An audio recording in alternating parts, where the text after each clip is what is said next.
చూడండి, ఇక్కడ ఒక అద్భుతమైనటువంటి వ్యూ చూస్తున్నాం. ఇదే నీటిలో ఆయన పడవేసుకొని ఇక్కడికి రావటం, దేవుని సువార్త చెప్పటం. ఆయనకి ఒక ఇల్లు, ఒక ప్లేస్ అంటూ ఏది లేదు కాబట్టి తాను యెరూషలేము నుంచి తీసుకొచ్చినటువంటి ఆ పడవే తనకి ఇల్లు. ఇక దాంట్లోనే వండుకునేవాడు, దాంట్లోనే పడుకునేవాడు. ఇక లేచి ఈ నీటిలో ఇలాగో ప్రయాణం చేస్తూ ఎక్కడ ప్రజలు కనపడితే అక్కడ దేవుని వాక్యాన్ని అతడు ప్రకటించేటటువంటి వాడు. ఈ ప్రాంతాలన్నీ కూడా ఆయన పడవలోనే తిరిగాడు. ఈ నీళ్ళల్లో పడవేసుకొని రావటం, ఇక్కడికి వచ్చి దేవుని సువార్త చెప్పటం, మళ్ళీ ఇక్కడ నుంచి పడవేసుకొని ఇట్లా ముందుకెళ్ళాడు.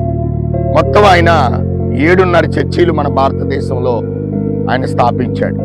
చివరికి చెన్నై పట్టణంలో అతన్ని చంపారు. మరి బల్యముతో అతను చంపటం జరిగింది. హతసాక్షి అయిపోయాడు తోమా గారు.